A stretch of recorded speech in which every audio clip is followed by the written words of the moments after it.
everybody, I'm Farron Franzek, and I want to welcome our viewers from around the world, especially those of you watching us on our portable TV app. I want to talk about a very special person on this Veterans Day, which I would like to add to all of our military members. Thank you for your service, and for those who gave the ultimate sacrifice, especially thank you to them. Now, that very special person I want to talk about is my grandpa, Stanley Franzek, my father's father. He was born in Chicago back in 1924. He fought in World War II, where he was also a truck driver, delivering weapons and ammo, hauling it all through India and China. After the war, he went home and stayed in the trucking profession, working for Darling Truck Company. He was paid by the hour and made $120 a week, which today would be about $5,500 a month, a little over $66,000 a year. Now, he retired at 55, had a great pension, and lived out his retirement with his grandkids like me until he passed in 1992. Now, if I told him today that right now truckers don't get paid by the hour and they're on the verge of being replaced by self-driving trucks, he would think the world has gone mad. But folks, while you might agree with him, that's what's happening. And it's happening at a speed where if we don't do something now, the effects could be detrimental to our workforce and our economy. Now, you think back to the horse and buggy, where everyone thought that was the transportation forever. Well, the joke was on them when cars replaced them all, and the same is about to happen to our manual, human-driven trucks. There are about 3.5 million truck drivers, and only about 13% of them are unionized. The rest are basically independent contractors. Truckers either take out a giant loan to buy their truck and pay it off, or like what most do, they lease to own their trucks with whatever truck company. Well, that sounds like a great opportunity. What's happening to truckers all over the country is like what happened to Samuel Talavera. Most days he drove more than 16 hours, rarely saw his family, and at night slept in his truck in the company parking lot.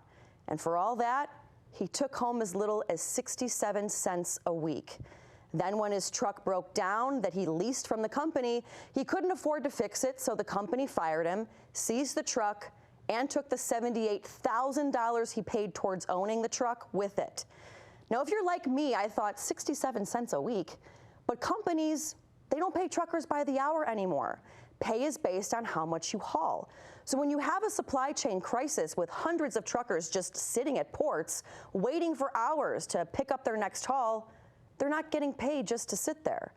That's why at least 1,100 truck drivers have filed claims in civil court with the Labor Department for these companies' predatory practices. But Fortune 500 companies have paid lobbyists more than $12 million to fight bills that would hold companies liable and give drivers minimum wage and protections that most U.S. workers have. But just in the nick of time, enter the self-driving electric humanless truck that's estimated to save companies $168 billion with a B dollars in costs. Companies like Tesla, Rivian, rolling out their driverless semis. Walmart, it's already testing their cars in Arkansas, where it's headquartered, and things seem to be running smoothly. Now, many think this is breaking news, but actually, there was one man who was talking about this exact thing and told us back in 2019 when he was running for president. My plan as president is to install a trucker transition czar and say, look, it is your job to try and manage this transition for the 3.5 million truckers. And Joe, we haven't even talked about the 5 million Americans who work at truck stops, motels, diners, retail establishments, all the places where the truckers stop every day just to get out and eat a meal and, like live a life. I mean, if you imagine those communities when the trucks don't stop, there's going to be a drying up of economic vitality on a level that's unprecedented in many of these communities. As you may know, Andrew Yang didn't win the nomination or the presidency. So now what?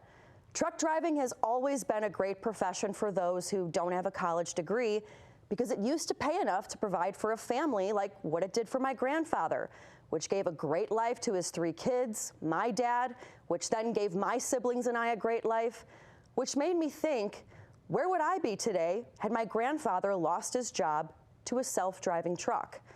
Unfortunately, 3.5 million truckers will have to answer that question, and what's to become of their families and generations thereafter?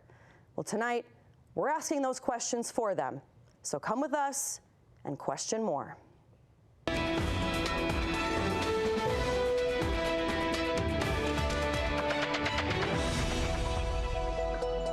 And here are the stories we are diving in for you this evening. What is to become of the truck drivers, and how are U.S. businesses working to address the massive shortage of delivery drivers before the holiday season? Are we seeing an industry fall victim to the times? Plus, violent crime is still on the rise across the country, forcing some residents to take matters into their own hands and protect themselves. And finally, Black Lives Matter organizers make a bleak prediction for New York City and the incoming mayor-elect Eric Adams. Hear why they believe violence will soon flood the streets in the city that never sleeps. Well, as we first told you about earlier this week, there is a trucker shortage in the United States. And as the holidays quickly approach, that's bad news for holiday shoppers as America's supply chain problem continues while gas prices skyrocket. So joining us now to discuss the future of the trucking industry, we are joined by Louis Pugh. He's the owner and operator of the Operator Independent Drivers Association, and Ian Kahn. He's an emerging technology futurist. Gentlemen, thank you so much for joining me tonight on this. Let's start with you first, Ian. Talking about the future of these cars, or these trucks, excuse me. When do you see a complete overhaul of just where all of these trucks are going to be self-driving? I think it's an incredible time of change in the trucking industry. And while we have some great news on automation, technology, doing a lot of different things with trucking, I think it's still ways before the entire industry is replaced by automated technologies. There are different parts of the industry, the long haul, the last mile, and so on, that are being addressed by different stages, by different vendors, different trucking companies. And so it's not going to be instant. I really see maybe the next 10 to 15 years time frame when this change will kind of become bigger than anticipated, but that's kind of my time frame. And Louis, as you heard in my opening, a lot of these truck drivers are, for lack of a better phrase, they're getting screwed over by a lot of these trucking companies. How are they able to do this? How are you going to be able to recruit people to be a truck driver when we have such a shortage? Yes, thank you. First of all, I want to say I'm the executive vice president of the Owner-Operator Independent Drivers Association. We're a member. We're a member-driven organization. Our members own us, and I work for them.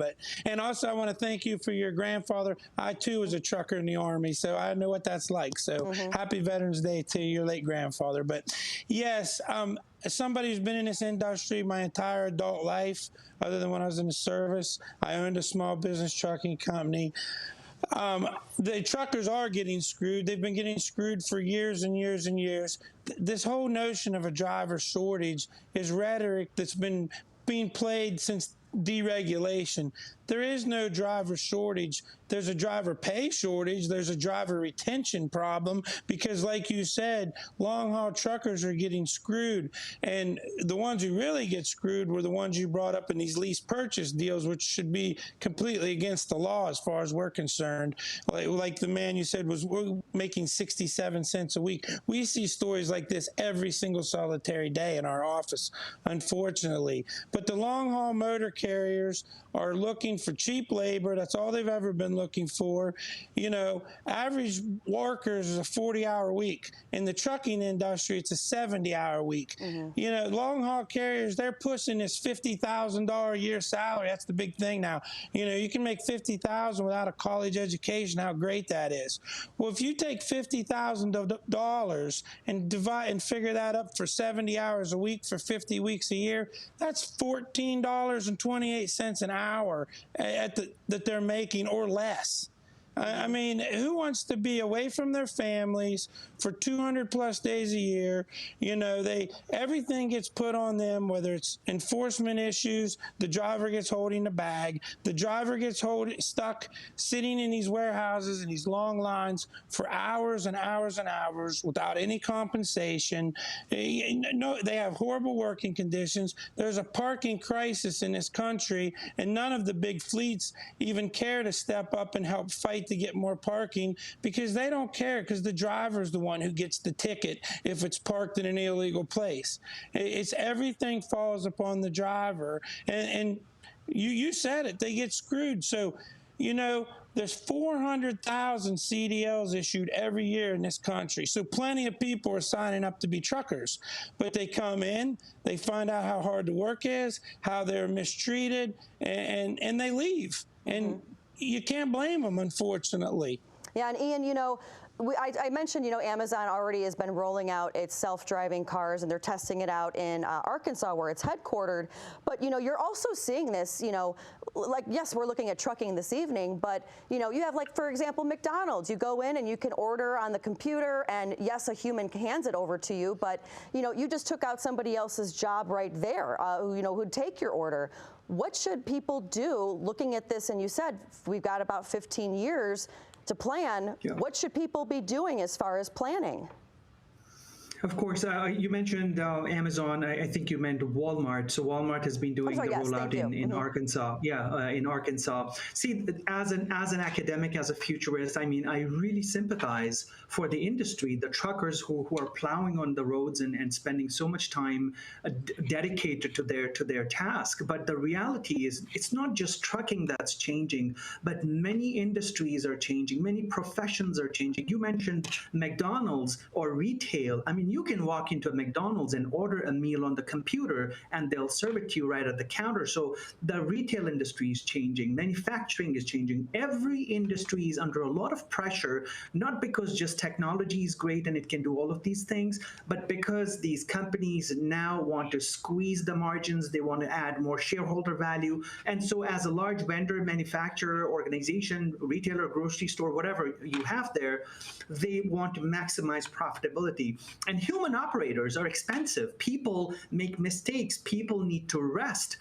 And machines, they work 24/7 with low maintenance. And these are all the things that organizations and corporations are focusing on. You asked me, what is it that people should do that are feeling this pressure? I really believe there are hundreds of new opportunities for people who are feeling the pressure of technology changing their jobs, to change their professions, to look into a new line of work, because technology has opened up a lot of different avenues for anyone who's looking for a different career, maybe a career with a better balance. And we saw during the pandemic that many people have said no to their jobs and they do not want to go back. The great resignation is happening right now, where millions of people are resigning from their jobs. And so it is also an incredible time to just take a step back and think about what is the career that suits your lifestyle, the quality of life you desire. And yes, many jobs will be changing in the next few years to the next few decades, even at a faster rate. And that's actually a good thing, because we know it's happening, and we can take steps right now to add skills to ourselves and to look for opportunities, create opportunities that'll work in our benefit. Gentlemen, we have Ian Kahn, thank you so much, and Louis Pugh, thank you for joining us, and thank you for your service as well. Gentlemen, thanks. Thank you so much. Thank you, ma'am. Still ahead, Americans gripping with a rise in crime following the coronavirus pandemic. How are police officers nationwide trying to keep up? We're going to discuss that.